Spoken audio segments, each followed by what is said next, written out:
나는 잘못한 것이 무엇입니까? 1457년 10월 24일 저녁 영월 관풍원에서 17세 소년의 떨리는 목소리가 들렸습니다. 단종이었습니다. 12세의 왕이 되고 15세의 왕위를 빼앗기고 이제 17세의 사약을 받는 소년이었습니다. 이것을 드십시오. 금부도사가 떨리는 손으로 사약을 내밀었습니다.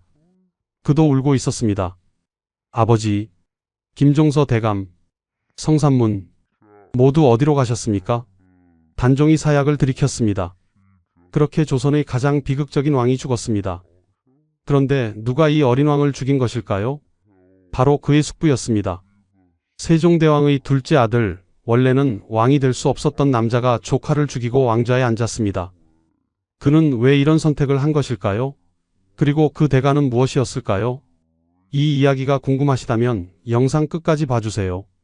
구독과 좋아요는 큰 힘이 됩니다. 1468년 여름밤 창덕궁 깊숙한 곳에서 비명이 터져 나왔습니다. 조선의 왕 52세 세조가 온몸을 긁어대며 고통에 몸부림치고 있었습니다. 종기에서 흘러나온 피와 고름이 옷을 적시고 그 악취가 침전 전체를 뒤덮었습니다. 전하, 제발 손을 멈추십시오. 더 긁으시면. 내관이 다급히 말렸지만 소용없었습니다. 세조는 피투성이가 된 손으로 계속 몸을 긁어댔습니다. 얼굴에서, 팔에서, 등에서, 온몸 곳곳에서 고름이 터져 나왔습니다. 형수님, 형수님, 제발 용서해 주십시오. 세조가 헛소리를 중얼거렸습니다. 그의 눈은 허공을 바라보고 있었습니다. 거기에 무언가가 보이는 것처럼 그는 공포에 질린 표정으로 손을 내저었습니다. 조카, 단종, 내가 잘못했다. 밤마다 반복되는 악몽이었습니다. 꿈속에서 형수 현덕왕후가 나타나 그를 꾸짖었습니다. 어린 조카 단종이 피눈물을 흘리며 그를 바라보았습니다. 그리고 철퇴에 맞아 쓰러지던 김종서, 능지처 참당하던 성산문, 박팽년의 모습이 끊임없이 그를 괴롭혔습니다. 세조는 조선의 제7대 왕이었습니다. 1455년부터 13년간 왕좌에 앉아 있었습니다. 그는 강력한 왕권을 확립했고 많은 업적을 남겼습니다. 하지만 그 누구도 모르는 진실이 있었습니다. 이 강력한 왕이 밤마다 악몽에 시달리며 온몸의 종기로 고통받고 있다는 사실을 말입니다. 1468년 9월 세조의 병은 더욱 악화되었습니다. 52세의 나이, 왕으로 산 13년의 세월이 그를 지치게 만들었습니다. 종기는 이제 약으로도 고름을 짜내도 나아지지 않았습니다. 밤의 악몽은 더욱 생생해졌고 그는 점점 더 잠을 이루지 못했습니다. 전하, 이제 그만 주무셔야 합니다. 정의왕후가 남편의 손을 잡았습니다. 하지만 세조의 손은 이미 피로 범벅이었습니다. 긁고 긁어서 살갗이 벗겨지고 거기서 또 고름이 나왔습니다. 그런데 세조는 원래 왕이 될 사람이 아니었습니다. 그는 세종대왕의 둘째 아들이었습니다. 위로는 형 문종이 있었고 그 형에게는 아들 단종이 있었습니다. 왕위 계승 서열로 보면 세조는 한참 뒤였습니다. 그런데 어떻게 그가 왕이 되었을까요? 그리고 왜 이렇게 끔찍한 고통 속에서 죽어가고 있는 것일까요? 더욱 놀라운 사실이 있습니다. 세조의 아들들도 모두 일찍 죽었습니다. 장남 의경세자는 1457년 겨우 20세의 나이로 급사했습니다. 차남 예종도 왕위에 올랐지만 1469년 역시 20세의 나이로 죽었습니다. 이것이 저주일까요? 아니면 대가일까요? 세조가 중얼거렸습니다. 그는 알고 있었습니다. 자신이 왕이 되기 위해 무엇을 했는지, 얼마나 많은 피를 흘렸는지를 말입니다. 이제 그 이야기를 시작하겠습니다. 왕이 되기 위해 조카를 죽이고 충신들을 학살한 남자의 이야기를 말입니다. 그리고 그 대가로 평생 지옥 같은 고통 속에서 살아야 했던 남자의 이야기를 말입니다. 이 이야기가 궁금하시다면 영상 끝까지 봐주세요. 그리고 구독과 좋아요로 영상을 도와주시기 바랍니다. 51년 전으로 돌아가 보겠습니다. 1417년 9월 24일 조선 한양의 어느 대궐에서 한 아기가 태어났습니다. 세종대왕의 둘째 아들, 훗날 수양대군이라 불리게 될 아이였습니다. 이름은 이유, 자는 수지라지였습니다. 세종에게는 이미 장남 문종이 있었습니다. 1414년에 태어난 문종은 총명하고 효성이 깊어 세종의 사랑을 받고 있었습니다. 둘째로 태어난 수양대군은 왕위와는 거리가 먼 신분이었습니다. 하지만 수양대군은 보통 아이가 아니었습니다. 타고난 자질이 영특하고 명민했습니다. 학문도 잘했고 무예도 남보다 뛰어났습니다. 세종은 이 둘째 아들의 재능을 일찍부터 알아보았습니다. 1445년 수양대군 28세가 되던 해 세종은 그를 수양대군으로 봉했습니다. 원래는 진평대군이었는데 이름을 바꾼 것입니다. 수양이라는 이름에는 물을 거슬러 오르다는 뜻이 담겨 있었습니다. 훗날 그의 인생을 생각하면 참으로 묘한 이름이었습니다. 수양대군은 아버지 세종의 많은 사업에 참여했습니다. 궁정 안에 불당을 설치하는 일을 도왔고 승려, 신미와 함께 불경을 번역했습니다. 향학의 악보를 정리하는 일도 맡았습니다. 형 문종이 정치를 배우는 동안 수양대군은 문화사업을 담당한 것입니다. 1450년 2월 세종대왕이 승하했습니다. 32년간의 위대한 치세를 마치고 54세의 나이로 눈을 감았습니다. 장남 문종이 왕위를 이었습니다. 그때 문종의 나이는 37세였습니다. 문종은 훌륭한 왕이었습니다. 아버지 세종의 뜻을 이어 백성을 사랑했고 학문을 장려했습니다. 신하들도 그를 존경했습니다. 특히 영의정 황보인과 우의정 김종서는 문종의 든든한 신하였습니다. 하지만 문종에게는 큰 걱정이 하나 있었습니다. 그의 건강이 좋지 않았던 것입니다. 어려서부터 종기로 고생했던 문종은 왕이 된 후에도 병치레가 잦았습니다. 그리고 자신의 수명이 길지 않다는 것을 느끼고 있었습니다. 1451년 문종은 세자를 책봉했습니다. 그의 아들 홍위 나이 11세였습니다. 홍위는 총명했지만 너무 어렸습니다. 문종은 불안했습니다. 내가 죽으면 이 어린아이가 어떻게 나라를 다스리겠는가? 문종은 신하들을 불렀습니다. 영의정 황보인, 좌의정 김종서, 그리고 집현전의 젊은 학사들인 성삼문, 박팽년, 하위지, 신숙주까지 말입니다. 내가 만약 죽으면 제발 세자를 잘 보필해 주시오. 아직 어린아이가 왕이 되면 어려움이 많을 것이오. 경들이 힘을 합쳐 세자를 도와주시오. 신하들은 눈물을 흘리며 대답했습니다. 전하, 걱정 마십시오. 저희가 목숨을 걸고 세자를 지키겠습니다. 특히 김종서는 굳은 표정으로 맹세했습니다. 그는 함길도에서 여진족을 물리친 무장이었고 육진을 개척한 영웅이었습니다. 그의 나이 이미 70세, 조선의 원로 중의 원로였습니다. 신은 비록 늙었으나 남은 목숨을 다해 세자를 지키겠나이다. 성삼문, 박팽년, 하위지 같은 집현전 학사들도 다짐했습니다. 그들은 세종 때부터 세자의 교육을 담당했던 사람들이었습니다. 세자를 어려서부터 지켜본 그들은 진심으로 세자를 아꼈습니다. 하지만 그때는 아무도 몰랐습니다. 문종의 동생 수양대군이 벌써부터 다른 생각을 하고 있다는 것을 말입니다. 1452년 5월 14일 문종이 승하했습니다. 재위 2년 만이었습니다. 그의 나이 39세, 너무나 젊은 나이였습니다. 종기가 악화되어 폐혈증으로 죽은 것입니다. 5월 18일 경복궁 근정전에서 세자 홍의가 왕위에 올랐습니다. 그의 나이 겨우 12세였습니다. 조선의 제6대 왕 단종이 탄생하는 순간이었습니다. 12세 어린 왕을 둘러싸고 이제 피비린내 나는 권력투쟁이 시작되려 하고 있었습니다. 1452년 5월 18일 단종이 즉위한 그날부터 조정의 분위기가 달라졌습니다. 12세 어린 왕이 과연 나라를 제대로 다스릴 수 있을까? 신하들 사이에서 의구심이 생겼습니다. 특히 수양대군 같은 왕족들은 노골적으로 권력욕을 드러내기 시작했습니다. 하지만 문종의 유언을 받은 신하들은 흔들리지 않았습니다. 영의정 황보인과 좌의정 김종서가 중심이 되어 단종을 보필했습니다. 김종서는 1383년생으로 이때 나이가 70세였습니다. 그는 세종 때부터 40년 가까이 조정에서 일한 노련한 정치가였습니다. 특히 함길도에서 여진족을 물리치고 육진을 개척한 무공으로 유명했습니다. 병권을 장악하고 있던 그는 조선에서 가장 힘 있는 신하였습니다. 황보인은 김종서보다는 젊었지만 역시 세종 때부터 일한 원로였습니다. 영의정으로서 조정의 모든 일을 총괄했습니다. 그는 문종의 절친한 신하였고 문종의 유언을 가장 무겁게 받아들인 사람이었습니다. 그리고 집현전 학사들이 있었습니다. 성삼문, 박팽년, 이계, 하위지, 유성원, 유웅부. 이들은 모두 세종 때 집현전에서 함께 일한 동료들이었습니다. 그들은 단종의 교육을 담당했고 어린 왕을 친자식처럼 아꼈습니다. 특히 성삼문은 단종과 가장 가까웠습니다. 1418년생인 그는 이때 35세였습니다. 세종 때 문과에 급제하여 집현전에 들어간 그는 뛰어난 학문과 성실함으로 세종의 총애를 받았습니다.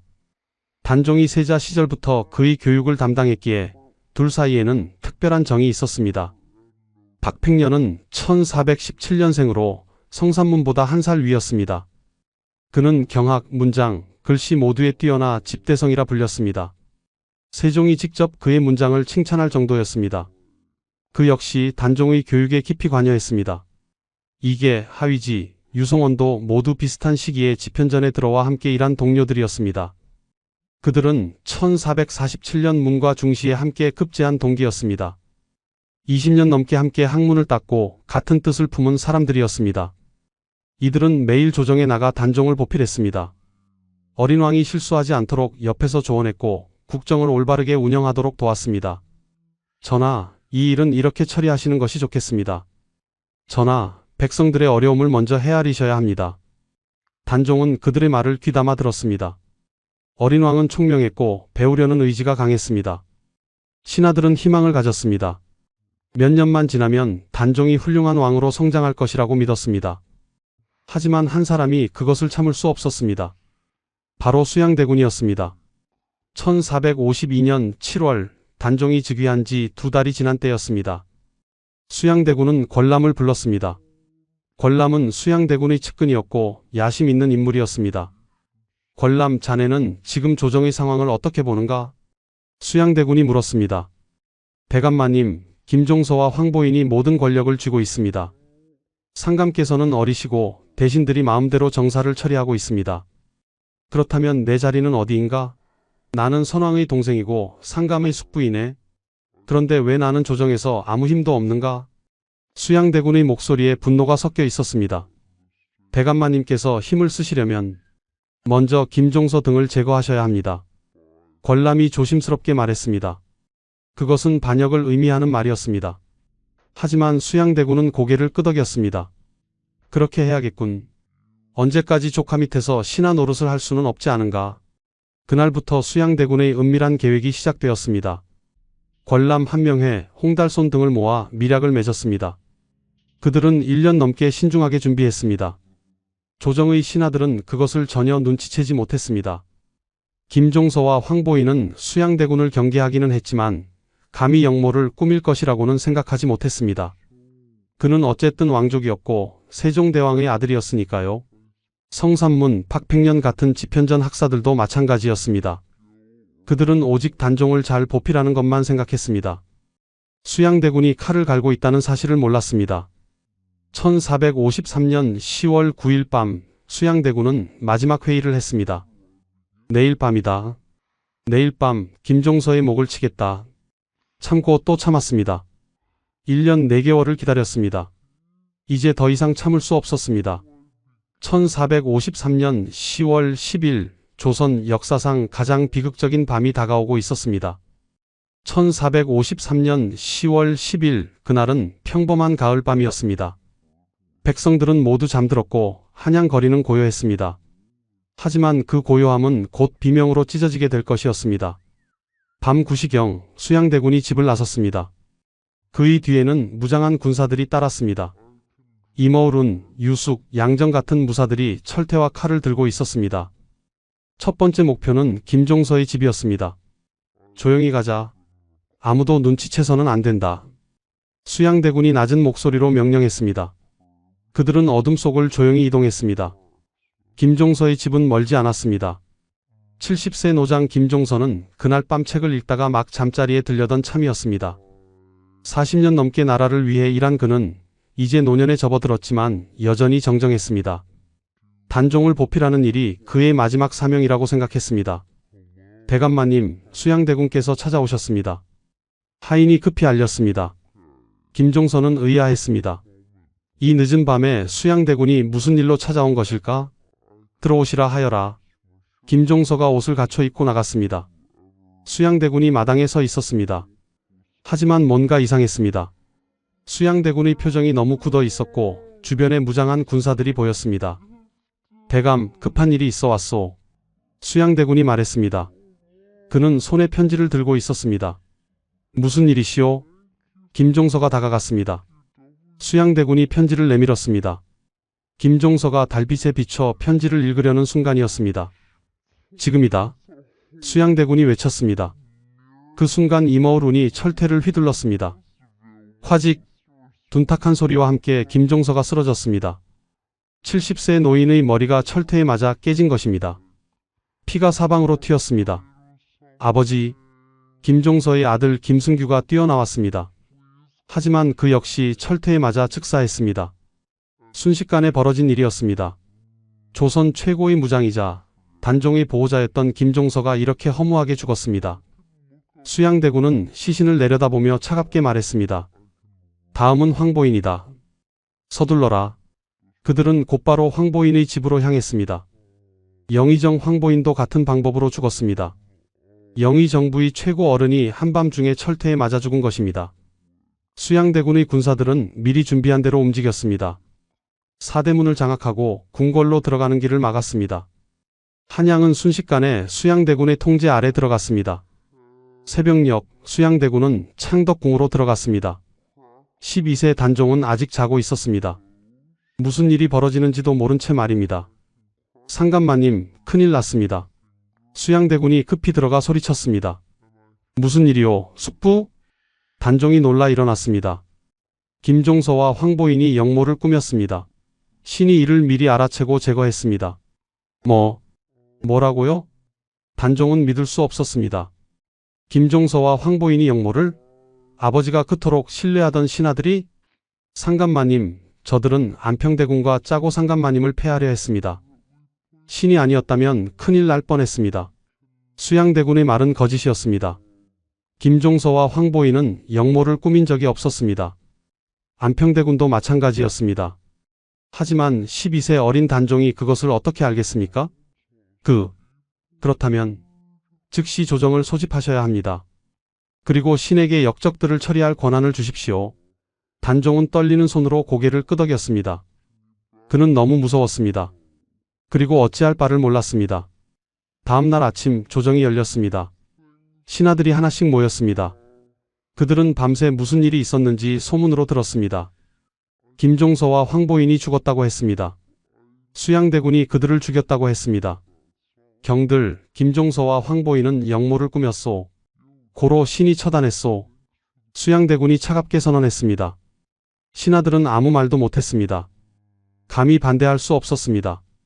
김종서와 황보인조차 하룻밤 사이에 죽었는데 누가 감히 수양대군에게 맞설 수 있겠습니까? 안평대군 역시 영모에 가담했소. 그를 강화도로 유배 보내시오. 수양대군의 동생 안평대군도 제거되었습니다. 왕위를 노릴 수 있는 모든 경쟁자들을 없앤 것입니다. 그렇게 하룻밤 사이에 조정의 판도가 완전히 바뀌었습니다. 김종서, 황보인을 비롯해 100명 이상이 역적으로 몰려 처형되었습니다. 그들의 가족들도 노비가 되거나 유배를 갔습니다. 수양대군은 영의정이 되었습니다. 조선의 모든 권력을 손에 쥔 것입니다. 12세 단종은 이름뿐인 왕이 되었습니다. 이것이 계유정난입니다. 1453년 계유년에 일어난 정변이라 하여 붙여진 이름입니다. 하지만 이것은 정변이 아니었습니다. 왕위를 노린 쿠데타였습니다. 조정의 신하들은 경악했습니다. 특히 집현전 학사들은 분노했습니다. 성삼문, 박팽년, 이계, 하위지. 그들은 주먹을 불끈 쥐었습니다. 이것은 영모입니다. 수양대군이야말로 역적입니다. 하지만 그들은 아무것도 할 수 없었습니다. 수양대군은 이미 모든 병권을 장악했습니다. 지금 반대하면 그들도 김종서처럼 죽을 것이 분명했습니다. 참고 기다리자. 언젠가 기회가 올 것이다. 성삼문이 이를 악물며 말했습니다. 그들은 복수를 다짐했습니다. 어떻게든 단종을 다시 왕으로 세우겠다고 맹세했습니다. 하지만 참고 또 참아야 하는 시간은 생각보다 훨씬 길고 고통스러웠습니다. 1453년 10월 계유정난 이후 조정은 수양대군의 완전한 통제 아래 들어갔습니다. 영의정이 된 수양대군은 모든 정사를 마음대로 처리했습니다. 단종은 그저 형식적으로 결제만 하는 왕이 되었습니다. 1454년 수양대군은 한 발 더 나아갔습니다. 단종의 측근들을 모두 제거하기 시작한 것입니다. 단종의 외삼촌인 권자신을 비롯해 단종을 지지하던 신하들이 하나둘 영모제로 몰려 유배를 갔습니다. 단종은 외로웠습니다.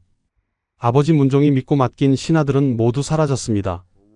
할아버지 세종 때부터 자신을 돌봐주던 김종서도 죽었습니다. 곁에는 수양대군과 그의 측근들 뿐이었습니다. 상감마님, 이제 정사는 신에게 맡기시고 학문에 전념하시지요. 수양대군이 단종에게 말했습니다. 그것은 명령이었습니다. 단종은 고개를 숙였습니다. 거역할 힘이 없었습니다. 1455년 윤유월 마침내 수양대군이 마지막 수를 두었습니다. 상감마님, 신에게 왕위를 물려주십시오. 조정에 나온 단종 앞에서 수양대군이 말했습니다. 그 옆에는 권람 한 명의 같은 측근들이 서 있었습니다. 모두 칼을 차고 있었습니다. 신들이 생각하기에 상감께서는 아직 어리십니다. 나라를 다스리기에는 경험이 부족하십니다. 수양대군께서 왕위를 이으시는 것이 백성들을 위해 좋을 것입니다. 한명회가 말했습니다. 다른 신하들도 고개를 끄덕였습니다. 모두 수양대군의 사람들이었습니다. 단종은 아무 말도 하지 못했습니다. 15세, 이제 겨우 청소년이 된 나이였습니다. 그는 떨고 있었습니다. 알겠습니다. 선의하겠습니다. 단종의 목소리는 떨렸습니다. 그는 울고 있었습니다. 하지만 아무도 그를 위로하지 않았습니다. 1455년 윤유월 11일 경회루에서 선의식이 열렸습니다. 단종이 옥새를 수양대군에게 넘겼습니다. 그 순간 성산문이 옥새를 받들고 있었습니다. 그는 옥새를 꼭 안고 대성통곡했습니다. 으아! 성산문의 울음소리가 경회루에 울려 퍼졌습니다. 그는 옥새를 놓지 않으려 했습니다. 하지만 한명회가 강제로 빼앗았습니다. 수양대군, 아니 이제 세조가 옥새를 받았습니다. 그는 차갑게 성산문을 바라보았습니다. 그 순간 둘의 눈이 마주쳤습니다. 성산문의 눈에는 분노가 가득했습니다. 저자는 위험하다. 나중에 제거해야겠군. 세조가 생각했습니다. 단종은 상황으로 강등되었습니다. 금성대군의 집으로 쫓겨나 그곳에서 살게 되었습니다. 15세 소년이 이제 폐위된 왕이 된 것입니다. 조정의 신하들은 침묵했습니다. 감히 반대할 수 없었습니다. 하지만 집현전 학사들은 달랐습니다. 그들은 비통해했습니다. 이것은 영모입니다. 조카의 왕위를 빼앗다니. 성산문이 밤마다 분노했습니다. 팍팽년, 이게 하위지도 마찬가지였습니다. 우리가 무엇을 할 수 있을까? 상황을 다시 복위시켜야 합니다. 그것만이 우리가 할 일입니다. 하지만 어떻게? 세조는 모든 병권을 쥐고 있습니다. 기회를 기다립시다. 반드시 기회가 올 것입니다. 그들은 은밀히 만나 의논했습니다. 그리고 복수를 준비했습니다. 1년을 기다렸습니다. 1456년 봄, 드디어 기회가 왔습니다. 명나라에서 사신이 오기로 했습니다. 세조는 창덕궁에서 큰 연회를 열기로 했습니다. 이때다. 성산문이 동료들을 모았습니다.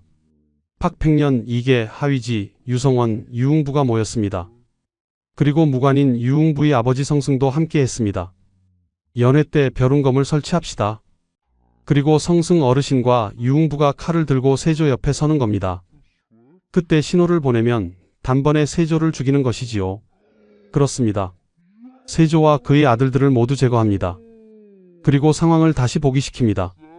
그들은 철저하게 계획을 세웠습니다. 몇 달을 준비했습니다. 6월 연회 때 거사하기로 했습니다. 하지만 그들 중에 한 사람이 있었습니다. 김질이라는 사람이었습니다. 그는 처음에는 계획에 동참했지만 점점 두려워졌습니다. 만약 실패하면 우리 모두 죽는다. 나는 아직 젊다. 죽고 싶지 않다. 김질은 고민했습니다. 그러다가 장인 정창손에게 이 사실을 털어놓았습니다. 장인 어른, 저는 어찌해야 합니까? 이 어리석은 놈. 당장 세조께 고하지 않으면 우리 모두 죽는다. 정창손이 소리쳤습니다. 그는 즉시 궁궐로 달려가 세조에게 모든 것을 고했습니다. 1456년 6월 1일 밤, 세조는 모든 것을 알게 되었습니다. 감히 나를 죽이려 했단 말인가? 세조가 분노했습니다. 그는 즉시 성산문, 팍팽년, 이계, 하위지, 유성원, 유흥부를 체포하라고 명령했습니다. 한밤중에 군사들이 그들의 집으로 들이닥쳤습니다. 성산문은 잠에서 깨어 체포되었습니다. 팍팽년, 이계, 하위지도 마찬가지였습니다. 유성원은 체포되기 전에 자결했습니다. 차라리 스스로 목숨을 끊는 것이 낫다고 생각한 것입니다. 성산문의 아버지 성승, 박팽년의 아버지 박중림도 모두 체포되었습니다. 그들의 아들들, 형제들까지 모두 잡혔습니다. 참고 또 참았던 충신들의 마지막 시도가 실패로 끝난 순간이었습니다. 1456년 6월 2일 새벽 의금부 감옥은 비명으로 가득했습니다. 성산문, 박팽년, 이계, 하위지, 유흥부가 차례로 국문을 받았습니다. 세조는 직접 국문장에 나와 그들을 신문했습니다. 성산문, 내가 감히 나를 죽이려 했단 말이냐? 세조가 소리쳤습니다. 성산문은 피투성이가 되어 있었지만 눈빛만은 흐려지지 않았습니다. 상왕께서 계시거늘 나리가 어찌 저를 신하라 하십니까? 성산문이 외쳤습니다. 그 말에 세조의 얼굴이 일그러졌습니다. 이놈, 내가 감히... 고문이 시작되었습니다. 성산문의 다리를 짓눌렀습니다. 뼈가 부서지는 소리가 났습니다. 하지만 성산문은 굽히지 않았습니다. 상황을 보기시키는 것이 신하의 도리입니다. 나리야말로 역적이 아니십니까? 이놈을 더 쳐라. 몽둥이가 성산문의 몸을 내리쳤습니다. 갈비뼈가 부러지고 피가 흘러나왔습니다. 하지만 성산문은 계속 세조를 노려보았습니다. 박팽년도 끌려왔습니다. 그 역시 혹독한 고문을 받았습니다. 하지만 그는 더욱 당당했습니다. 까마귀 눈비 맞아 희는 듯 겁놈해라. 야광명월이 밤인들 어두우랴. 임향한 일편단심이야 고칠 줄이 있으랴. 박팽년이 시조를 읊었습니다. 단종을 향한 변치 않는 충심을 노래한 것입니다. 세조는 그를 더욱 혹독하게 고문하라고 명령했습니다. 이게 하위지, 유흥부도 마찬가지였습니다. 그들은 모두 고문을 받으면서도 끝까지 자신들의 신념을 굽히지 않았습니다. 우리는 충신이요. 역적은 바로 당신이요. 하위지가 외쳤습니다. 상황을 보기시키는 것이 하늘의 뜻이요. 이계가 소리쳤습니다. 세조는 점점 더 분노했습니다.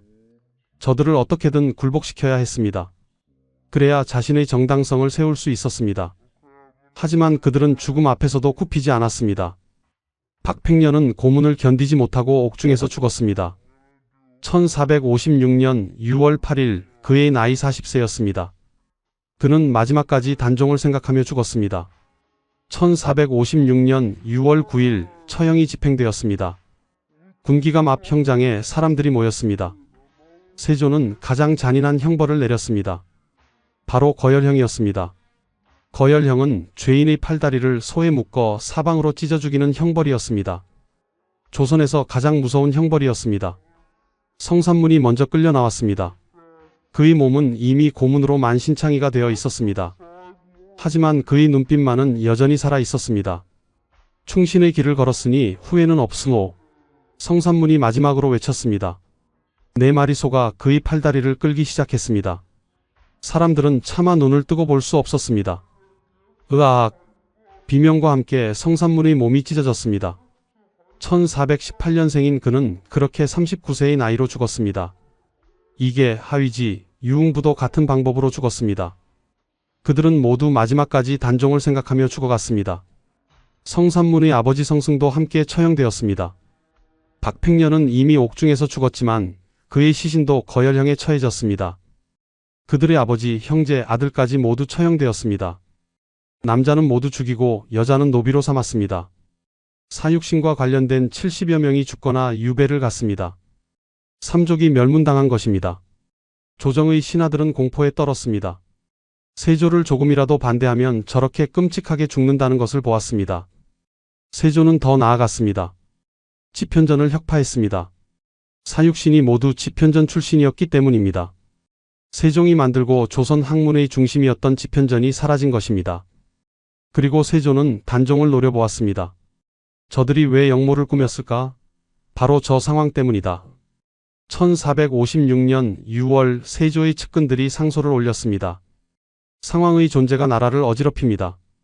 상황을 멀리 보내야 합니다. 세조는 고개를 끄덕였습니다.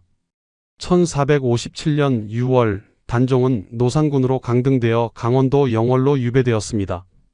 15세의 왕위를 빼앗기고 17세에 유배를 간 것입니다. 영월은 한양에서 멀리 떨어진 산골이었습니다. 단종은 그곳에서 외롭게 지냈습니다. 아무도 찾아오지 않았습니다. 그는 매일 한양을 바라보며 눈물을 흘렸습니다.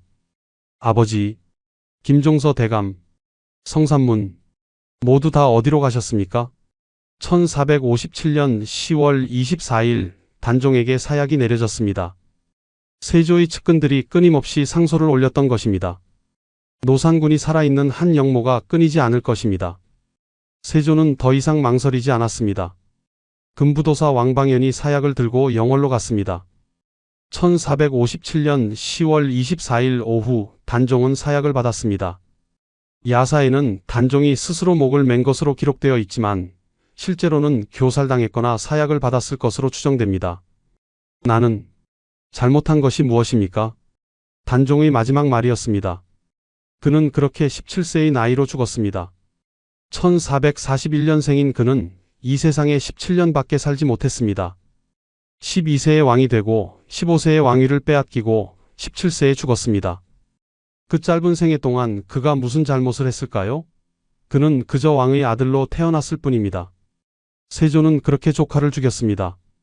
그리고 자신을 지키려던 충신들을 모두 죽였습니다. 계유정남부터 단종의 죽음까지 4년간 363명 이상이 죽었습니다. 왕위를 지키기 위해 흘린 피의 대가는 무엇이었을까요? 이제 그 이야기를 하겠습니다. 1457년 10월 단종이 죽고 얼마 지나지 않아서였습니다. 세조가 악몽을 꾸기 시작했습니다. 어느 날 밤 세조는 꿈을 꾸었습니다. 형수인 현덕왕후가 나타났습니다. 현덕왕후는 단종을 낳고 산후병으로 죽은 문종의 왕비였습니다. 1441년 단종을 낳은 지 이틀 만에 죽었던 여인이었습니다. 꿈속에서 현덕왕후가 세조를 노려보았습니다. 내 아들을 죽인 원수. 현덕왕후가 세조에게 침을 뱉었습니다. 침이 세조의 가슴에 떨어졌습니다. 으악! 세조가 비명을 지르며 잠에서 깼습니다. 온몸이 땀으로 젖어 있었습니다. 가슴을 만져보니 뜨거웠습니다. 다음 날 아침 그 자리에 종기가 생겼습니다. 작은 종기였습니다. 처음에는 대수롭지 않게 생각했습니다. 하지만 그 종기는 점점 커졌습니다. 그리고 다른 곳에도 종기가 생기기 시작했습니다. 전하, 이 종기는 보통 종기가 아닙니다. 어이가 걱정스럽게 말했습니다. 치료하면 되지 않겠는가? 약을 써보겠습니다만 잘 낫지 않을 것 같습니다. 어이의 말이 맞았습니다. 세조의 종기는 약을 써도 낫지 않았습니다. 오히려 점점 더 심해졌습니다. 종기에서 고름이 나왔습니다. 악취가 났습니다. 1457년 9월 더 큰 비극이 일어났습니다. 세조의 장남 의경세자가 갑자기 죽은 것입니다. 의경세자는 1438년생으로 이때 나이가 20세였습니다. 건강하고 총명한 청년이었습니다. 세조의 후계자로서 손색이 없었습니다. 세조는 그를 무척 사랑했습니다. 그런데 1457년 9월 2일 의경세자가 갑자기 쓰러졌습니다. 가위에 눌린 것처럼 숨을 쉬지 못하더니 그대로 죽었습니다. 아들아, 아들아. 세조가 통곡했습니다. 20세 아들이 아무 이유 없이 죽은 것입니다. 어이들도 원인을 알 수 없었습니다. 야사는 이렇게 전합니다. 현덕왕후의 혼령이 의경세자를 데려갔다고 말입니다. 네가 내 아들을 죽였으니 나도 내 아들을 데려간다라고 했다는 것입니다. 사실 의경세자는 단종이 죽기 한 달 전에 죽었습니다. 단종은 10월 24일에 죽었고 의경세자는 9월 2일에 죽었으니까요. 하지만 사람들은 이것을 저주라고 믿었습니다. 세조는 더욱 고통받았습니다. 아들을 잃은 슬픔과 온몸의 종기로 밤낮으로 괴로워했습니다. 1457년 말 세조는 온양온천을 찾았습니다. 종기를 치료하기 위해서였습니다. 하지만 별로 효과가 없었습니다. 1460년대 들어서 세조의 병은 더욱 악화되었습니다. 이제 온몸에 종기가 퍼졌습니다. 고름이 옷을 적셨습니다. 1984년 상원사 문수동 자상에서 발견된 세조의 속옷에는 실제로 피와 고름 자국이 남아 있었습니다. 세조는 오대산 상원사도 찾아갔습니다. 100일 기도를 하고 목욕을 했습니다. 전설에는 문수보살이 나타나 등을 밀어줬다고 하지만 실제로 병이 나은 것은 아니었습니다. 밤마다 악몽이 그를 괴롭혔습니다. 김종서가 피를 흘리며 나타났습니다. 성산문 박팽년 하위지의 모습이 보였습니다. 그리고 단종이 어린 조카가 피눈물을 흘리며 그를 바라보았습니다. 숙부님, 왜 저를 죽였습니까? 저는 숙부님을 믿었는데. 아니다. 내가 아니다. 내가 살아있으면 나라가 어지러워진다. 세조가 악몽 속에서 소리쳤습니다. 하지만 환영은 사라지지 않았습니다. 낮에도 그는 불안했습니다. 조금만 소리가 나도 깜짝 놀랐습니다. 누군가 자신을 죽이려 하는 것 같았습니다. 실제로 여러 번 영모 사건이 일어났습니다. 세조는 그때마다 무자비하게 진압했습니다. 나는 왜 이렇게 고통받아야 하는가? 나는 나라를 위해 일한 것뿐이다. 세조가 혼자 중얼거렸습니다. 하지만 그도 알고 있었습니다. 자신이 무엇을 했는지, 얼마나 많은 사람을 죽였는지를 말입니다. 1467년 이시에의 난이 일어났습니다. 함경도에서 반란이 일어난 것입니다. 세조는 아들 예종을 보내 진압했습니다. 다행히 반란은 진압되었습니다. 하지만 세조는 알았습니다. 자신에 대한 반감이 여전히 크다는 것을 말입니다. 1468년 여름 세조의 병은 극도로 악화되었습니다. 52세의 세조는 이제 노인이 되었습니다. 온몸의 종기, 악몽으로 인한 불면증, 정신적 고통이 그를 쇠약하게 만들었습니다. 내가 곧 죽을 것 같구나. 세조가 아들 예종에게 말했습니다. 아바마마, 그런 말씀 마십시오. 아니다. 나는 안다. 내 시간이 얼마 남지 않았다는 것을. 1468년 9월 7일 세조는 예종에게 왕위를 넘겼습니다. 더 이상 버틸 수 없었습니다. 1468년 9월 8일 세조가 승하했습니다. 52세였습니다. 1417년에 태어나 51년을 살았습니다. 왕으로는 13년을 살았습니다. 그는 왕좌에 앉은 13년 동안 단 하루도 편히 잠들지 못했습니다. 온몸의 종기와 악몽이 그를 괴롭혔습니다. 아들도 먼저 죽었습니다. 이것이 대가였는가? 왕위를 얻은 대가가 세조의 마지막 말이었다고 전해집니다. 하지만 고통은 여기서 끝나지 않았습니다. 세조가 죽고 차남 예종이 왕위에 올랐습니다. 1450년생인 예종은 이때 19세였습니다. 예종은 아버지를 닮아 총명했습니다. 세자 시절부터 정치를 배웠고 나라를 잘 다스릴 준비가 되어 있었습니다. 사람들은 기대했습니다. 세조의 강압적인 통치가 끝나고 예종의 온건한 통치가 시작될 것이라고 말입니다. 하지만 예종은 건강이 좋지 않았습니다. 어려서부터 병치레가 잦았던 그는 왕이 된 후에도 몸이 약했습니다. 1468년 10월 예종의 발에 종기가 생겼습니다. 처음에는 작았습니다. 하지만 점점 커졌습니다. 발이 썩어 들어가기 시작했습니다. 전하, 발을 잘라내야 할지도 모릅니다. 어이가 걱정스럽게 말했습니다. 무슨 소리냐? 왕이 어찌 발을 자를 수 있단 말이냐? 예종이 거부했습니다. 하지만 병은 악화되었습니다. 종기에서 고름이 나왔습니다. 아버지 세조와 똑같은 증상이었습니다. 1469년 11월 28일 예종이 갑자기 죽었습니다. 재위 1년 2개월 만이었습니다. 그의 나이 20세였습니다. 1438년생인 형 의경세자도 20세에 죽었습니다. 이제 동생 예종도 20세에 죽은 것입니다. 세조의 두 아들이 모두 같은 나이에 죽은 것입니다. 사람들은 속삭였습니다. 저주입니다. 현덕 왕후의 저주입니다. 단종의 원한이 세조의 자손에게 미친 것입니다. 예종이 죽자 그의 조카인 성종이 왕위에 올랐습니다. 성종은 의경세자의 둘째 아들로 1457년생이었습니다. 13세에 왕이 된 것입니다. 또다시 어린 왕이 탄생한 것입니다. 성종은 훌륭한 왕이 되었습니다. 25년간 재위하며 조선의 문화를 꽃피웠습니다. 하지만 그 역시 일찍 죽었습니다. 1495년 38세의 나이로 죽은 것입니다. 성종의 형 월산대군도 1488년 35세에 죽었습니다. 세조의 손자들도 모두 일찍 죽은 것입니다.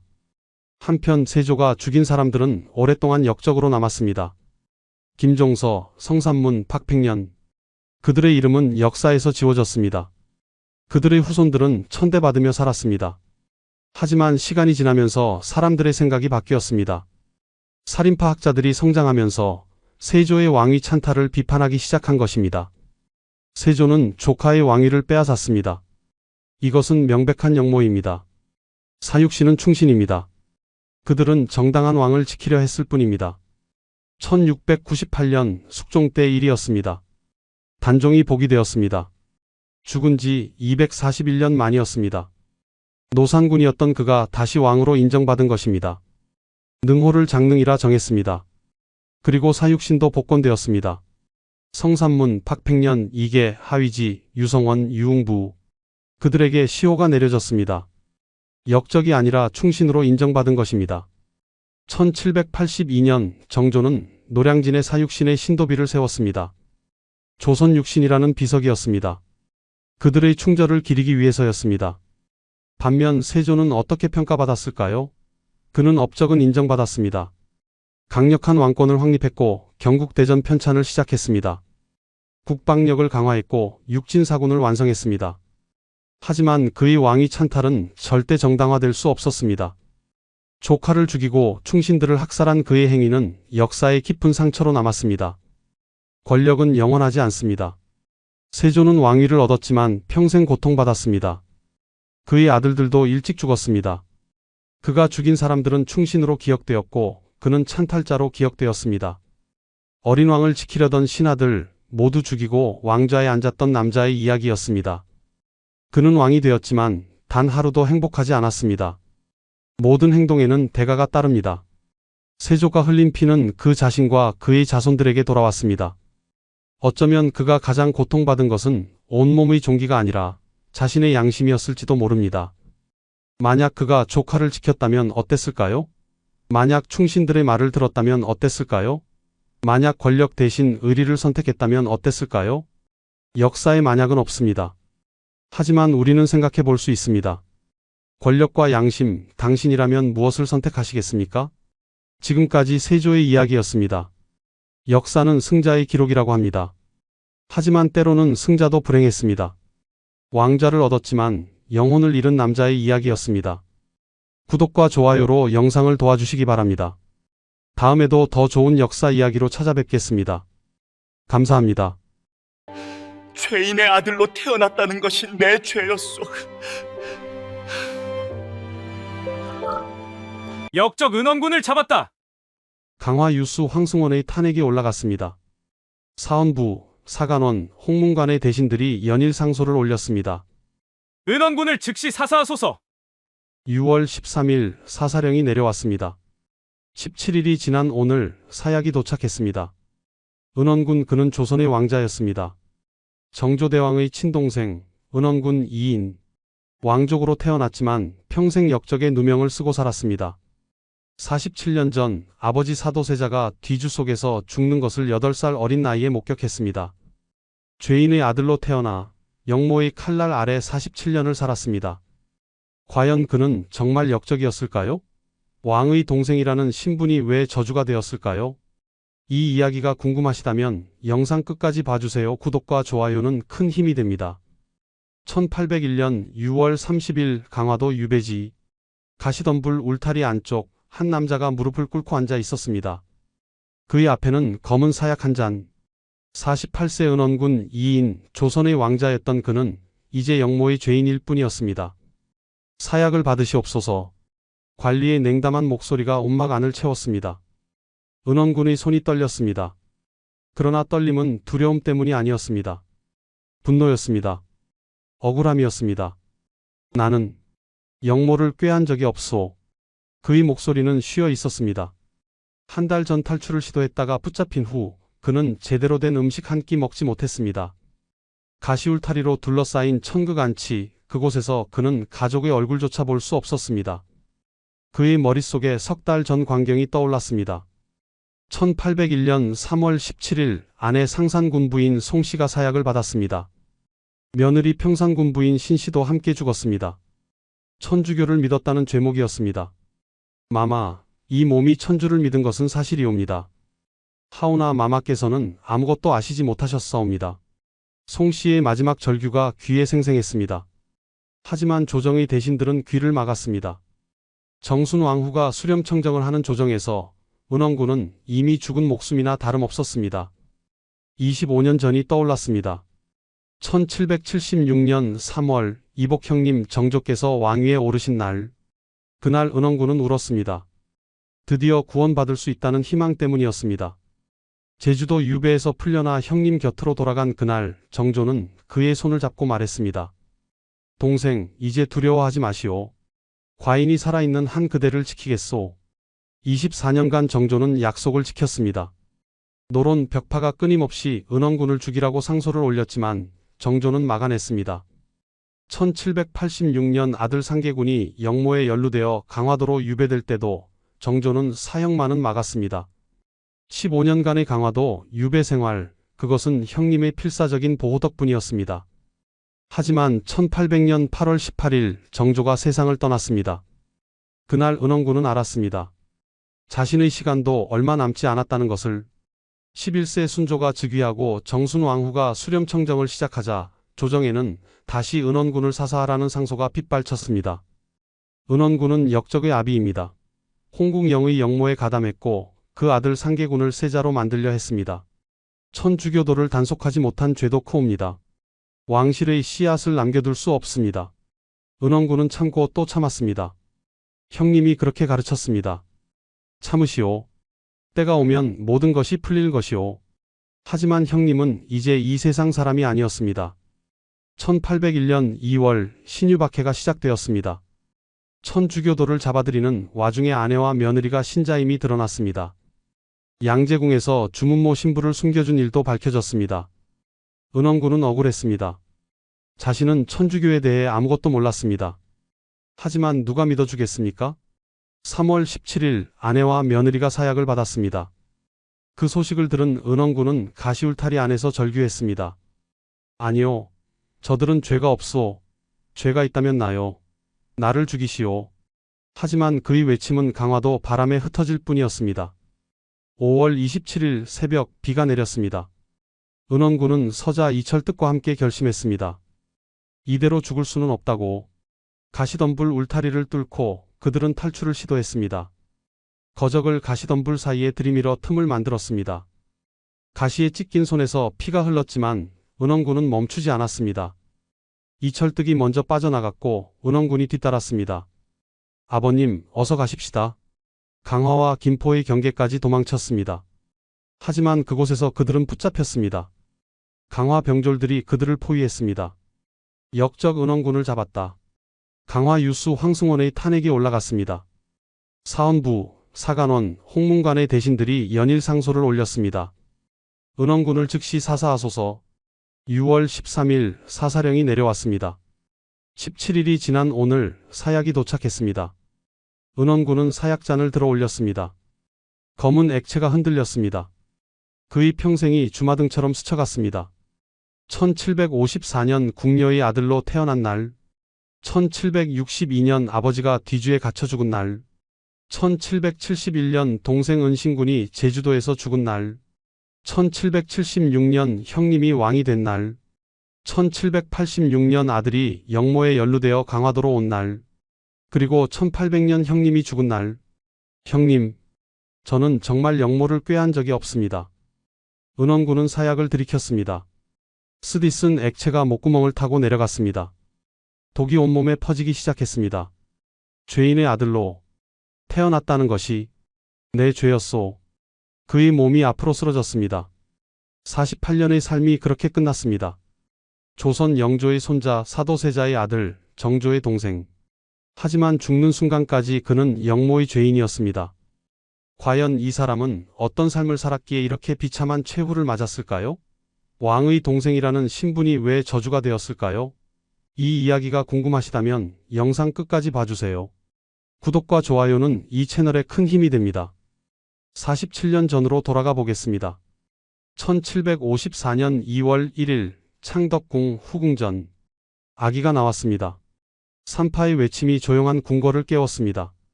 사도세자의 후궁 임씨가 아들을 낳았습니다. 하지만 기쁨은 없었습니다. 궁궐 안은 침묵으로 가득했습니다. 사도세자는 불안했습니다. 할아버지 영조가 무슨 말씀을 하실지 두려웠습니다. 세자가 궁녀를 후궁으로 삼았다는 사실, 그것은 영조의 분노를 살 것이 분명했습니다. 세자, 궁녀를 품었다는 것이 사실이냐? 영조의 목소리는 차가웠습니다. 사도세자는 고개를 숙였습니다. 송구하옵니다, 아바마마. 궁녀가 임신했을 때 낙태를 시키려 했다고 들었다. 그것도 사실이냐? 영조의 눈빛이 더욱 매서워졌습니다. 사도세자는 대답할 수 없었습니다. 사실이었습니다. 할아버지의 꾸중이 두려워 임씨에게 아이를 지우라고 명했었습니다. 하지만 세자빈 해경궁 홍씨가 임씨를 불쌍히 여겨 보호했고 결국 아이는 태어났습니다. 세자의 방탕함이 이 지경이란 말이냐? 영조의 질책이 쏟아졌습니다. 그날부터 은원군의 운명은 정해졌습니다. 그는 태어난 순간부터 세자의 방탕함을 증명하는 존재였습니다. 은원군의 어머니 숙빈 임씨는 궁녀 출신이었습니다. 신분이 낮았습니다. 사도세자는 그녀를 총애했지만 임신 사실을 알고는 곧 외면했습니다. 임씨는 외로웠습니다. 아이를 낳았지만 아무도 축하해주지 않았습니다. 다행히 해경궁 홍씨가 은원군과 동생 은신군을 거두었습니다. 정처가 아닌 아들들을 보살핀 것입니다. 영조는 이것마저 못마땅해 했습니다. 적처가 서자를 거두다니 인지상정에 어긋난다. 하지만 해경궁은 불쌍한 아이들을 외면할 수 없었습니다. 은원군은 그렇게 자랐습니다. 아버지의 사랑도 할아버지의 관심도 받지 못한 채 1755년 은원군에게 동생이 생겼습니다. 은신군 이진입니다. 같은 어머니 임씨의 소생이었습니다. 두 형제는 서로 의지하며 자랐습니다. 아버지 사도세자에게는 이미 적자 세손 이산 훗날의 정조이 있었습니다. 1752년에 태어난 이산은 할아버지 영조의 총애를 받으며 자랐습니다. 은원군은 이복형 이산을 멀리서 바라보았습니다. 세손으로 책봉되어 경희궁에서 공부하는 형, 영조의 칭찬을 받으며 자라는 형. 은원군은 그 모습을 부러워했습니다. 나도 저렇게 자랄 수 있었을까? 하지만 현실은 달랐습니다. 은원군과 은신군은 궁궐 한 구석에서 조용히 지내야 했습니다. 영조의 눈에 띄지 않도록, 사도세자의 방탕함을 상기시키지 않도록 1762년 윤오월까지 은원군은 그렇게 8년을 살았습니다. 아버지를 아버지라 부르지만 아버지는 그를 거의 보지 않았습니다. 어머니 임씨는 그를 품에 안고 울었습니다. 내가 태어난 것이 죄가 아니란다.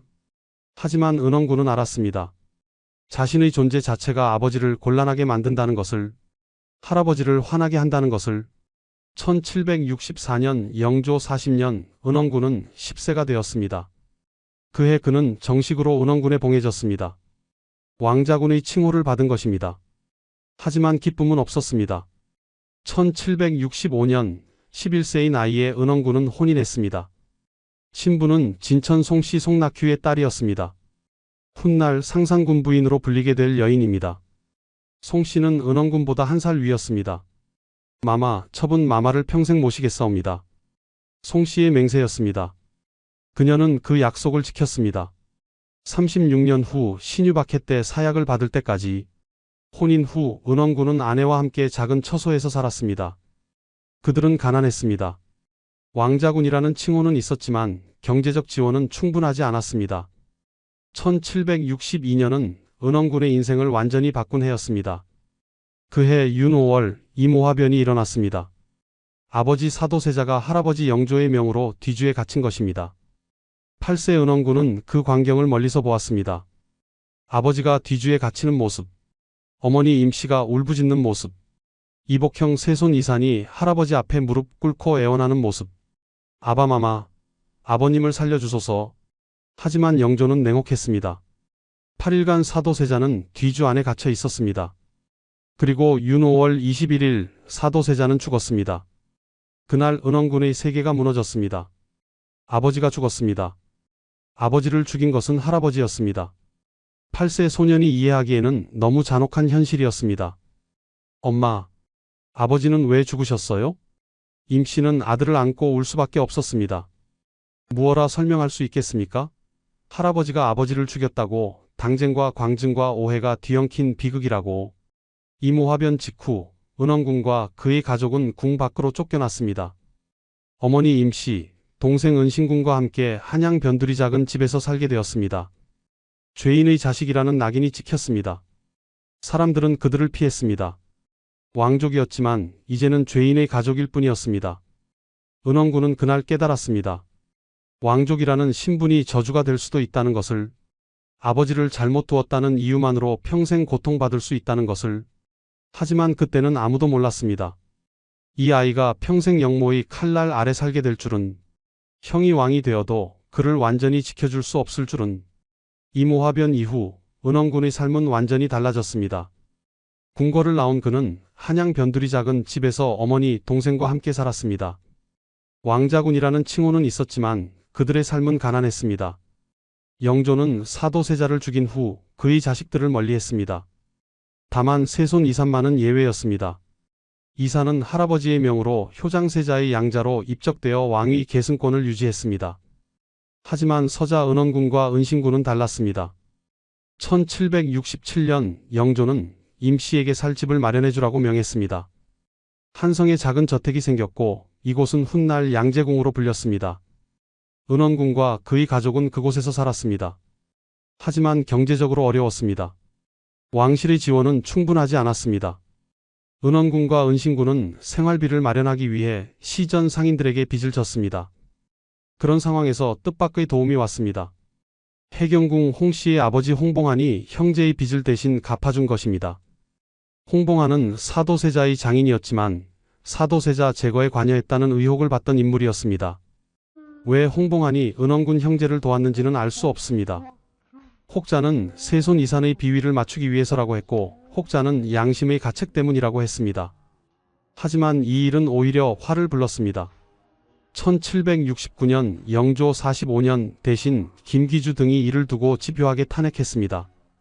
홍봉안이 은원군 형제를 후원하는 것은 의심스럽습니다. 세손을 견제하려는 뜻이 아니겠습니까? 영조는 민감하게 반응했습니다.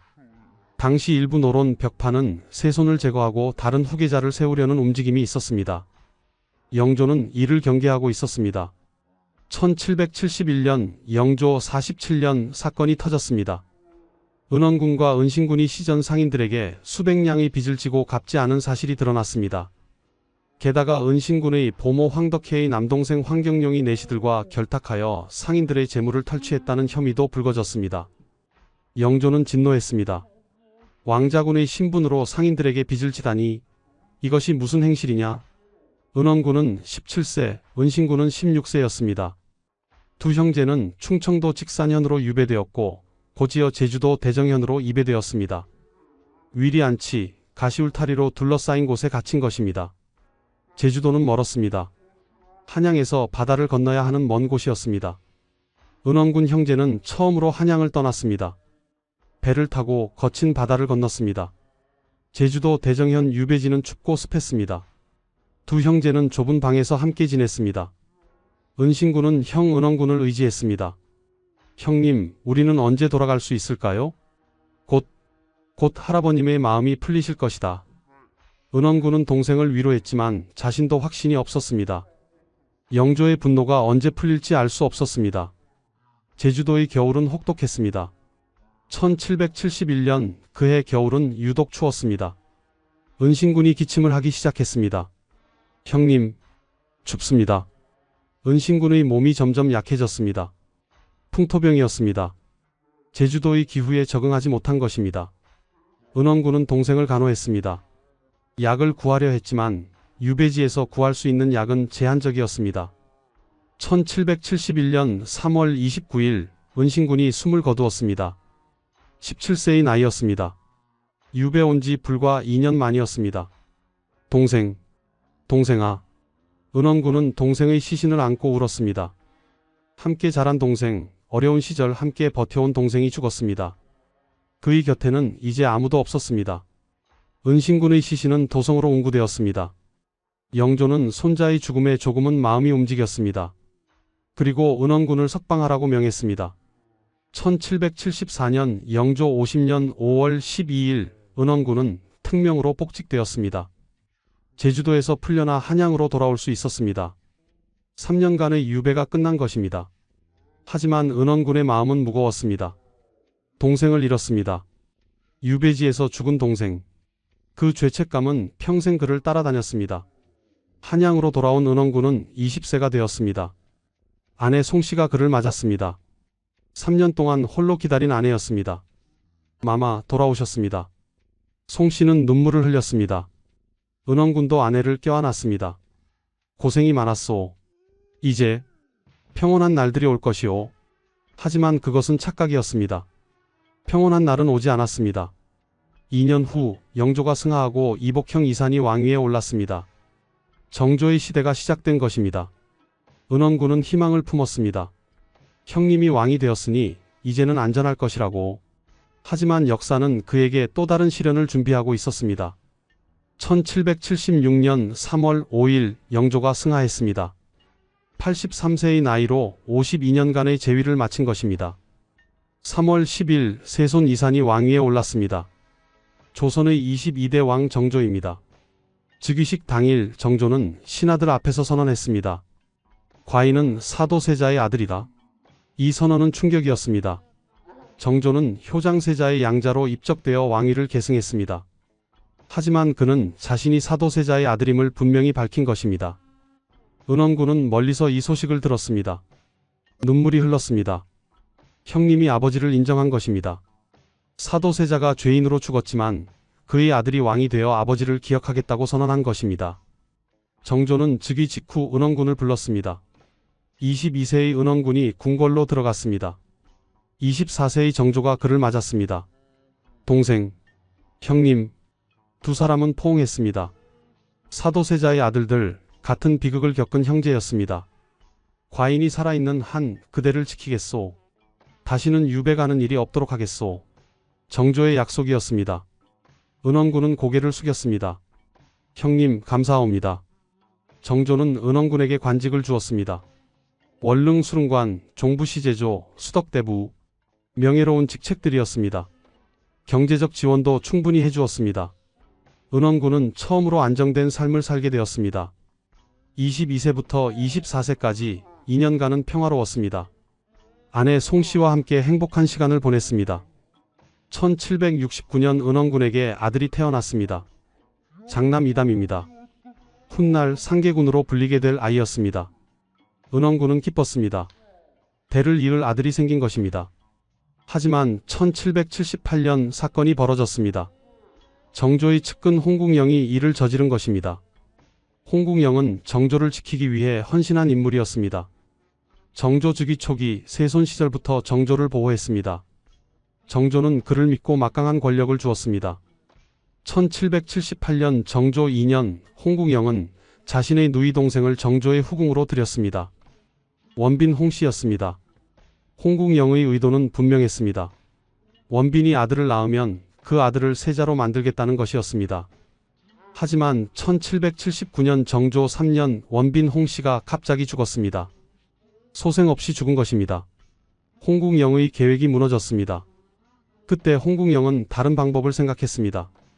은원군의 장남 이담, 당시 10세 소년을 원빈의 양자로 삼기로 한 것입니다. 홍국영이 은원군을 찾아왔습니다. 군께서 장남 이담을 원빈의 양자로 들여주십시오. 그리하면 이담이 왕위를 계승하게 될 것입니다. 은원군은 거절했습니다. 아니 되오. 형님께서는 아직 젊으시고 건강하시오. 아들을 낳으실 것이오. 하지만 홍국영은 포기하지 않았습니다. 며칠, 몇 주, 몇 달 동안 설득했습니다. 은원군은 고민에 빠졌습니다. 마마, 거절하십시오. 이것은 큰 화를 부를 일입니다. 아내 송씨가 말렸습니다. 하지만 홍국영의 압박은 계속되었습니다. 결국 은원군은 승낙하고 말았습니다. 이담이 원빈의 양자가 되었습니다. 홍국영은 이담을 완풍군이라 불렀습니다. 완산전주가 풍산홍국영의 본관에서 한 글자씩 딴 이름이었습니다. 홍국영은 더 나아가 이담을 가동궁이라 불렀습니다. 가짜 동궁, 가짜 세자라는 뜻입니다. 사실상 이담을 세자로 만들겠다는 선언이었습니다. 이 소식이 조정에 알려지자 파문이 일었습니다. 홍국영이 전횡을 일삼는다. 은원군이 영모를 꾀하는 것 아니냐. 노론 대신들이 들고 일어났습니다. 정조도 홍국영의 행동에 분노했습니다. 1779년 홍국영은 도승지를 사임했습니다. 정조는 그에게 백마와 금전을 주며 낙향시켰습니다. 사실상 축출된 것입니다. 1780년 은원군과 이담은 자기를 박탈당했습니다.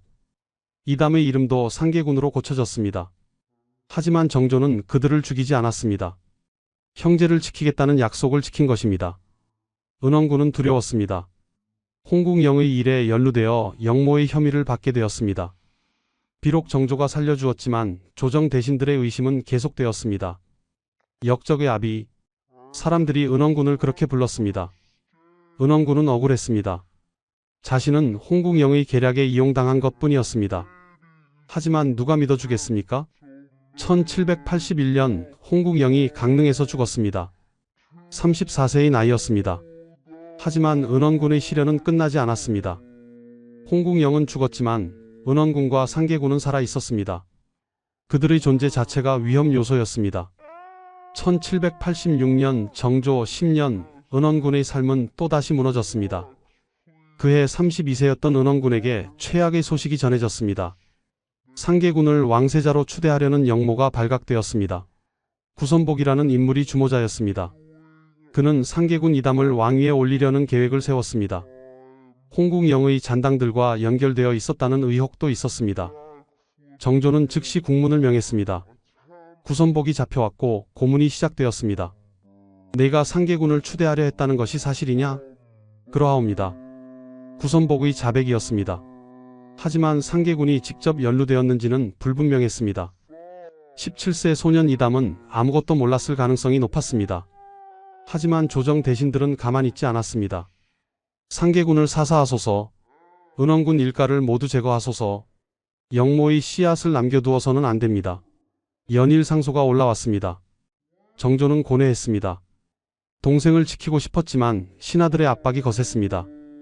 1786년 11월 20일 상계군 이담에게 사약이 내려졌습니다.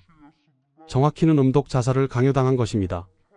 18세의 나이로 상계군은 죽었습니다. 은원군은 아들의 죽음에 절규했습니다. 내 아들은 아무 죄가 없소. 하지만 누가 들어주겠습니까? 영모에 연루되었다는 것만으로도 죽을 죄였습니다. 정조는 은원군을 불러 말했습니다. 동생, 과인도 어쩔 수 없소. 신하들이, 과인도 막을 수 없소. 정조의 눈에도 눈물이 맺혔습니다. 하지만 정조는 왕이었습니다. 동생의 아들을 죽여야 했습니다. 동생, 강화도로 가시오. 그곳에서 조용히 지내시오. 과인이 지켜주겠소. 은원군은 고개를 숙였습니다. 살려준 것만으로도 감사해야 했습니다. 상계군만 죽었고 자신과 다른 자식들은 살아남았습니다. 1786년 12월 은원군 일가는 강화도로 유배되었습니다. 아내 송씨, 둘째 아들 풍계군 이당, 서자, 전계대원군, 이광 등 가족들과 함께였습니다. 강화도는 한양과 가까웠습니다. 이것은 정조의 배려였습니다. 제주도처럼 먼 곳이 아니라 가까운 곳으로 보낸 것입니다. 언제든 불러올 수 있도록. 강화도 유배지는 좁았습니다. 하지만 가족과 함께 있을 수 있었습니다. 일반 죄인들과 달리 은원군은 왕족으로서의 최소한 예우를 받았습니다. 하지만 조정에서는 끊임없이 탄핵이 이어졌습니다. 은원군을 사사하소서, 영모의 아비를 어찌 살려둡니까? 특히 정순왕후와 노론 벽파가 앞장섰습니다. 정순왕후는 영조의 계비로 사도세자를 미워했던 인물입니다. 그녀는 은원군도 미워했습니다. 정조는 버텼습니다. 신하들의 상소를 물리쳤습니다. 은원군은 과인의 동생이다. 과인이 살아있는 한 그를 지킬 것이다. 1789년 정조 13년 극적인 사건이 벌어졌습니다. 정조가 강화도까지 직접 방문한 것입니다. 상감마마께서 강화도에 행차하신다. 소식을 들은 은원군은 놀랐습니다. 형님이 자신을 보러 온다는 것입니까? 정조는 강화도 유배지 근처에서 유숙했습니다. 은원군을 직접 만나지는 못했지만 가까운 곳에 머물며 항의의 뜻을 표한 것입니다. 정순왕후가 정조에게 연락을 보냈습니다. 대왕 대비의 명이시다. 즉시 황궁하라. 하지만 정조는 며칠간 버텼습니다. 신하들도 정조의 채신을 생각해 양보했습니다. 9월 28일 정조는 한양으로 돌아갔습니다. 은원군은 눈물을 흘렸습니다. 형님이 자신을 위해 그토록 애썼다는 것이 감사했습니다. 이후 은원군은 특별한 날에만 일시 석방되었습니다. 해경궁 홍씨의 생신, 사도세자의 생신과 기일, 정순왕후의 생신, 이런 날에는 한양으로 와서 행사에 참여할 수 있었습니다. 하지만 행사가 끝나면 다시 강화도로 돌아가야 했습니다. 은원군은 참고 또 참았습니다. 형님을 믿었습니다. 언젠가는 풀려날 수 있을 것이라고. 15년 그렇게 강화도에서 살았습니다. 1786년부터 1800년까지 14년간의 유배 생활. 은원군은 46세가 되었습니다. 아내 송씨도 늙었습니다. 아들 풍계군 이당도 성인이 되었습니다. 강화도에서 은원군은 조용히 살았습니다. 영모를 꾀하지 않았습니다. 정치에 관여하지 않았습니다. 그저 형님이 허락하는 대로 조용히 살았습니다. 하지만 운명은 그를 놓아주지 않았습니다. 1800년 은원군을 지켜주던 형님이 세상을 떠났습니다. 1800년 8월 18일 정조가 승하했습니다. 48세의 나이로 24년간의 재위를 마쳤습니다. 등창으로 고생하다 갑자기 세상을 떠난 것입니다. 강화도 유배지에 소식이 전해졌습니다. 은원군은 그 자리에서 무너졌습니다. 형님이 죽었습니다. 자신을 지켜주던 유일한 사람이 죽었습니다. 은원군은 알았습니다.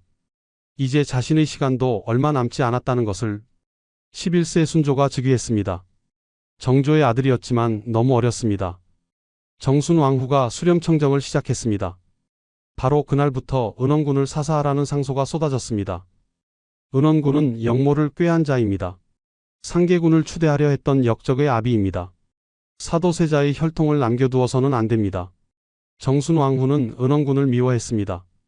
사도세자의 아들이라는 것만으로도 증오의 대상이었습니다. 게다가 정조가 그토록 아꼈던 동생이었습니다. 하지만 정순왕후는 신중했습니다. 아직 명분이 부족했습니다. 은원군이 강화도에서 조용히 지내고 있는 한 함부로 죽일 수 없었습니다. 그때 신유박해가 시작되었습니다. 1801년 2월 천주교도를 색출하는 대대적인 탄압이 벌어졌습니다. 양재궁의 나인이 잡혀왔습니다. 고문 끝에 그녀가 자백했습니다. 상상군 부인 송씨께서 천주교 신자이십니다. 며느리 평상군 부인 신씨도 신자입니다. 정순왕후와 대신들이 귀를 기울였습니다. 은원군의 아내와 며느리가 천주교 신자라니 이것은 좋은 기회였습니다. 더 조사하자 놀라운 사실이 밝혀졌습니다. 송씨가 중국인 신부 주문모를 양재궁에 숨겨주었다는 것입니다. 천주교 신부를 은닉한 중죄였습니다. 상상군 부인 송씨와 평상군 부인 신씨를 잡아들이라. 두 여인이 의금부로 끌려갔습니다. 고문이 시작되었습니다. 주문모가 어디 있느냐? 모로옵니다. 네가 숨겨주었다는 것이 밝혀졌다. 송씨는 고문을 당하면서도 주문모의 행방을 말하지 않았습니다. 며느리 신씨도 마찬가지였습니다. 두 여인은 독실한 천주교 신자였습니다. 강환숙이라는 여인에게 교리를 배웠고 주문모 신부에게 세례를 받았습니다. 조정 대신들이 상소를 올렸습니다. 사교에 물든 두 여인을 사사하소서. 은원군도 가족을 단속하지 못한 죄가 크옵니다. 1801년 3월 17일 송씨와 신씨에게 사약이 내려졌습니다. 두 여인은 순교했습니다. 송씨는 48세, 신씨는 30대였습니다. 강화도 유배지에 소식이 전해졌습니다. 은원군은 절규했습니다. 아내, 며느리, 평생을 함께한 아내가 죽었습니다. 36년을 함께 산 아내였습니다. 1765년 11세에 혼인하여 1801년까지 은원군의 모든 고난을 함께한 여인이었습니다. 은원군은 자책했습니다. 아내가 천주교 신자인 줄 몰랐습니다. 며느리도 마찬가지였습니다. 왜 아무 말도 하지 않았을까요? 알았다면 무엇을 할 수 있었을까요? 대신들의 탄핵이 이어졌습니다. 은원군을 사사하소서. 하지만 정순왕후는 아직 기다렸습니다. 더 확실한 명분이 필요했습니다. 그때 조치가 내려졌습니다. 은원군을 천극 안치하라는 명령이었습니다. 가시울타리로 유배지를 둘러싸고 아무도 만나지 못하게 하는 것입니다. 은원군의 거처에 가시덤불이 쳐졌습니다. 바깥 출입이 완전히 차단되었습니다. 음식도 제대로 들어오지 않았습니다. 은원군은 좁은 방에 갇혔습니다. 가족들도 만날 수 없었습니다. 서자 전계대원군 이광과 다른 자식들도 떨어진 곳에 유폐되었습니다. 참고, 참아야 한다. 은원군은 스스로에게 말했습니다. 형님이 가르쳐준 대로 참고 견뎌야 한다고. 하지만 얼마나 더 참아야 할까요? 아내도 죽고 아들도 죽었습니다. 이제 남은 것은 무엇입니까? 5월 27일 새벽 비가 내렸습니다. 은원군은 결심했습니다. 이대로 죽을 수 없다고. 이철득, 서자 이철득을 불렀습니다. 예, 아버님. 우리 탈출하자. 둘은 거적을 가시덤불 사이에 들이밀었습니다. 가시가 손을 찢었지만 멈추지 않았습니다. 틈이 생겼습니다. 가자. 이철득이 먼저 빠져나갔습니다. 은원군도 뒤따랐습니다. 밤 어둠을 틈타 강화도를 벗어나려 했습니다. 하지만 강화와 김포의 경계에서 그들은 붙잡혔습니다. 역적을 잡았다. 강화 병졸들이 포위했습니다. 탈출은 실패했습니다. 탈출 실패 후 은원군은 다시 가시울타리 안에 갇혔습니다. 이번에는 감시가 더욱 철저했습니다. 강화 유수 황승원이 즉시 장계를 올렸습니다. 은원군이 배소를 탈출하려 했습니다. 역적의 마음이 드러났습니다. 조정이 들끓었습니다. 사헌부, 사간원, 홍문관의 대신들이 연일 상소를 올렸습니다. 은원군을 즉시 사사하소서. 탈출을 시도한 것은 역모의 증거입니다. 더 이상 지체할 수 없습니다. 정순왕후는 마침내 결심했습니다. 이제 명분은 충분했습니다. 천주교 신자 가족을 단속하지 못한 죄, 탈출을 시도한 죄. 이것으로 충분했습니다. 1801년 6월 13일 사사령이 내려졌습니다. 은원군에게 사약을 내리라. 소식을 들은 은원군은 담담했습니다. 이미 예상했던 일이었습니다. 형님이 죽은 순간부터 자신의 죽음도 예정되어 있었습니다. 강화도 유배지 가시울타리 안의 작은 방. 은원군은 48년의 삶을 돌아보았습니다. 1754년 궁녀의 아들로 태어났습니다. 영조의 꾸중 사도세자의 외면. 어린 시절부터 원치 않는 존재였습니다. 1762년 8세의 아버지가 뒤주에서 죽었습니다. 그날부터 죄인의 아들이 되었습니다. 1771년 17세에 제주도로 유배되었습니다. 동생 은신군이 그곳에서 죽었습니다. 1776년 22세에 형님이 왕이 되었습니다. 잠시 희망이 보였습니다. 1786년 32세에 아들 상계군이 영모에 연루되어 죽었습니다. 강화도로 유배되었습니다. 1800년 46세에 형님 정조가 세상을 떠났습니다. 모든 것이 끝났습니다. 1801년 3월에 아내가 죽고 5월에 탈출을 시도했고 6월에 사약을 받게 되었습니다. 48년간 영모의 칼날 아래 살았습니다. 한 번도 영모를 꾀한 적이 없었지만 평생 영모의 혐의를 받았습니다. 만약 내가 궁녀의 아들이 아니라 정처의 아들로 태어났다면. 하지만 역사에 만약은 없습니다. 6월 30일 사약을 가진 관리가 도착했습니다. 은원군 사약을 받으시옵소서. 검은 사약 한 잔이 은원군 앞에 놓였습니다. 은원군은 잔을 들어 올렸습니다. 형님, 저는 끝까지 형님의 동생이었습니다. 사약을 마셨습니다. 쓰디쓴 맛이 온몸에 퍼졌습니다. 독이 퍼지기 시작했습니다. 아버님, 어머님, 아내, 아들, 이제 곧 만나게 되겠습니다. 눈앞이 흐려졌습니다. 48년의 삶이 스쳐갔습니다. 고통스러웠던 삶. 하지만 완전히 불행하지만은 않았습니다. 형님의 사랑이 있었습니다. 아내의 헌신이 있었습니다. 은원군의 몸이 앞으로 쓰러졌습니다. 숨이 멎었습니다. 1801년 6월 30일 은원군 2인이 세상을 떠났습니다. 향년 48세였습니다. 강화도 유배지에서 죽은 그의 시신은 양주 진관동으로 옮겨져 안장되었습니다. 조촐한 장례였습니다. 영모의 죄인으로 죽었기에 제대로 된 장례도 치를 수 없었습니다. 은원군의 자식들은 여전히 강화도에 남았습니다. 서자 전계대원군 이광은 천극죄를 받고 가시울타리 안에 갇혔습니다. 그의 아들들도 함께 유배되었습니다. 조정에서는 은원군이 죽었다는 소식에 안도했습니다. 역적의 씨앗이 제거되었다. 하지만 역사는 그렇게 끝나지 않았습니다. 은원군의 혈통은 끊기지 않았습니다. 오히려 그의 손자가 조선의 왕이 되는 놀라운 반전이 기다리고 있었습니다. 은원군은 죽었지만 그의 이야기는 계속되었습니다. 억울함이, 한이, 그리고 역사의 아이러니가. 은원군이 죽은 후 그의 자식들은 강화도에서 노비보다 못한 삶을 살았습니다. 서자 전계대원군 이광은 가시울타리 안에 갇혀 농사일과 자벽으로 생계를 유지했습니다. 1812년 순조 12년 또 다른 영모 사건이 터졌습니다. 박종일 등이 은원군의 아들들 중 한 명을 왕으로 추대하려 했다는 것입니다. 은원군의 아들들을 모두 사사하소서. 하지만 순조는 이번에는 사건을 무마시켰습니다. 이광과 그의 형제들은 겨우 목숨을 건졌습니다. 1822년 순조는 은원군의 자손들을 일시 석방했습니다. 이광은 이때 관례를 올릴 수 있었습니다. 하지만 다시 강화도로 끌려갔습니다. 1826년 이광은 노비 신분으로 격하되어 충청도 온양에 정속되었습니다. 그해 임시 석방되었지만 왕족의 신분은 완전히 박탈당했습니다.